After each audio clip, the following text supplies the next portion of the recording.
জার্মানির ফ্রাঙ্কফুর্ট শহরে স্বাধীনতার সপক্ষের প্রবাসী কর্তৃক আয়োজিত ঐতিহাসিক ৭ই মার্চ জাতির পিতা বঙ্গবন্ধু শেখ মুজিবুর রহমানের ভাষণ নিয়ে এক আলোচনা সভার আয়োজন করে। উক্ত আলোচনা সভার সভাপতিত্ব করেন ইউরোপিয়ান মুক্তিযোদ্ধা পরিষদের সভাপতি বীর মুক্তিযোদ্ধা জনাব আমিনুর রহমান খসরু। প্রবাসীদের দ্বারা উদযাপিত হচ্ছে ২০২৫ সালের ৭ই মার্চ জার্মানির ফ্রাঙ্কফুর্ট শহরে। এবারের প্রতিজ্ঞা সম্পূর্ণ আলাদা। ৭ই মার্চে বঙ্গবন্ধু স্বাধীনতার ঘোষণা দিয়েছিলেন। আজকে আমরা জার্মানিতে বসে বঙ্গবন্ধুর সেই গলার সাথে গলা মিলিয়ে একই কথা বলতে চাই যে বাংলাদেশ থেকে চিরতরে রাজাকার ও স্বাধীনতা বিরোধী শক্তিকে উৎপাটন না করা পর্যন্ত স্বাধীনতার সপক্ষে প্রবাসীরা সোচ্চার থাকবে। আমরা একযোগে সারা ইউরোপ থেকে তাদের বিরুদ্ধে এমন ঝড় তুলব যাতে করে তারা বাধ্য হবে বাংলাদেশ ত্যাগ করতে। জয় বাংলা, জয় বাংলা। সভা পরিচালনা করেন জার্মান যুবলীগের সাবেক সভাপতি জনাব নজরুল ইসলাম খালেদ। আজকে ঐতিহাসিক ৭ই মার্চ আমরা উদযাপন করলাম। আজকে এই জনসভা থেকে আমরা প্রতিজ্ঞাবদ্ধ যে বাংলাদেশে অবৈধ ইউনূস সরকারকে আবার বঙ্গবন্ধুর চেতনায় জাতির পিতা যখন বলে গিয়েছিলেন এবারের সংগ্রাম আমাদের সংগ্রাম, মুক্তির সংগ্রাম, এবারের সংগ্রাম স্বাধীনতার সংগ্রাম। আমরা আবার সংগ্রাম করে আমাদের নেত্রী জননেত্রী শেখ হাসিনাকে আবার বাংলাদেশে প্রত্যাবর্তন করব। জয় বাংলা, জয় বঙ্গবন্ধু। সবাই বক্তব্য রাখেন হাফিজুর রহমান আলম, জাহিদুল ইসলাম পুলক, টিটু হাকিম, কামরুল আহসান সেলিম, আশরাফুল ইসলাম টিটু, তোফাজ্জল হোসেন সেন্টু, যুবলীগ নেতা মহসিন খান, মালেক চৌধুরী, জান্নাতুন নাইম।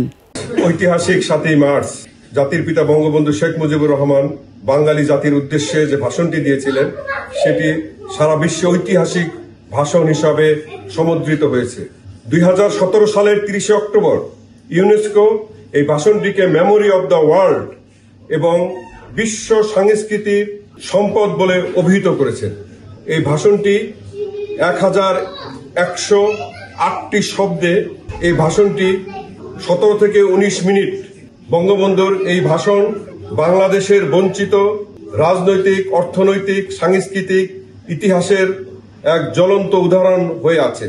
এই ভাষণটি কবিরা বলেছেন একটি মহাকাব্য, রাজনীতিকবিদরা বলেছেন এই ভাষণটি শতাব্দীর শ্রেষ্ঠ বক্তৃতা, মনস্তাত্ত্বিকবিদরা বলেছেন এই ভাষণটি বিদগ্ধ হৃদয়ের বিস্ফোরিত দাবানল। এই ভাষণ বাঙালি জাতির হাজার বছরের বঞ্চিত, নিপীড়িত, অবহেলিত বাঙালির অধিকার আদায়ের এক উজ্জ্বল স্বাক্ষর হিসাবে প্রতিষ্ঠিত হয়ে আছে। তাই ২০১৭ সালের ৩০ অক্টোবর জাতিসংঘ এই ভাষণটিকে নিজেদের সম্পত্তি হিসাবে ইউনেস্কো এটাকে গ্রহণ করেছেন। এই ভাষণ যখনই আমরা শুনি, একটা মানুষ তার দেশকে, দেশের মানুষকে হৃদয়ের সবটুকু দিয়ে ভালো না বাসলে এমন ভাষণ দেওয়া সম্ভব হয় না ওই মানুষের দ্বারা। সে একটা লাইন, একটা শব্দ পর্যন্ত সে নোট করে নেই। এই ১৭ মিনিট থেকে ১৮ মিনিটের ভাষণে বাঙালি জাতির সমস্ত ইতিহাস, সমস্ত বঞ্চনার কথা উনি তুলে ধরেছেন। এই ভাষণ হাজার বছর ধরে শুধু বাঙালি নয়, সারা পৃথিবীর সকল নিপীড়িত, বঞ্চিত, অবহেলিত মানুষকে শক্তি যোগাবে। বক্তারা বলেন ৭ই মার্চের ভাষণের মধ্য দিয়েই স্বাধীনতার ঘোষণা দেওয়া হয়। পরবর্তী সময়ে স্বাধীনতার যুদ্ধ শুরু হয়েছিল এই ভাষণেরই আলোকে। ৭ই মার্চে আমরা স্মরণ করি বঙ্গবন্ধুকে, ৭ই মার্চে আমরা স্মরণ করি স্বাধীনতাকে, ৭ই মার্চে আমরা স্মরণ করি সেই হানাদার বাহিনীর বিরুদ্ধে প্রথম যে স্বাধীনতা সোপান রচনা করেছিলেন বঙ্গবন্ধু। সশব্দ চিত্তে তাকে স্মরণ করি। এই ৭ই মার্চের উদ্দীপনায় আবার আমাদের বাংলাদেশ নবগঠিত হবে, নতুন করে স্বাধীন হবে। এই অপশক্তির বিরুদ্ধে আমরা আবার নতুন করে জাগ্রত হব, বাংলাদেশকে আবার নতুন করে স্বাধীন করব ইনশাল্লাহ।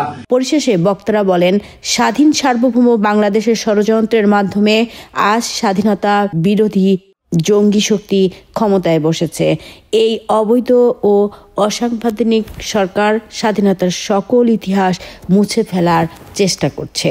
আমরা আজকে যে ইউনূস সরকার, রাজাকার বাহিনী যেভাবে দেশকে দখল করে নিয়ে এসছে, সেই তার বিরুদ্ধে আমরা স্বাধীনতার এই ৭ই মার্চে আমরা শপথ গ্রহণ করতেছি যে সারা ইউরোপ থেকে আমরা ঐক্যবদ্ধভাবে এই আন্দোলনকে জোরদার করে এই রাজাকারকে এই গতি থেকে নামিয়ে ইনশাল্লাহ আবার আমরা সেই বঙ্গবন্ধুর কন্যা আমাদের নেত্রী শেখ হাসিনাকে ওইখানে আবার ইনশাল্লাহ নিয়ে যাব।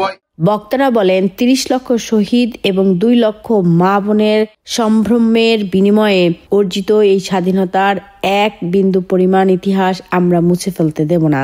প্রয়োজনে আবার জীবন দিয়ে হলেও আমরা এই পাকিস্তানপন্থী হানাদারদের কাছ থেকে দেশকে রক্ষা করব।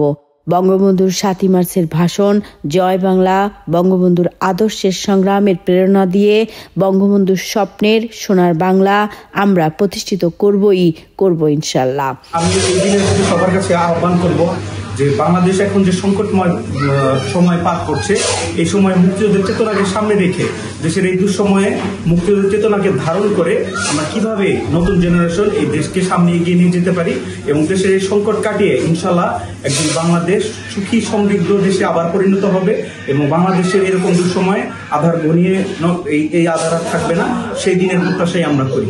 জয় বাংলা, জয় বঙ্গবন্ধু।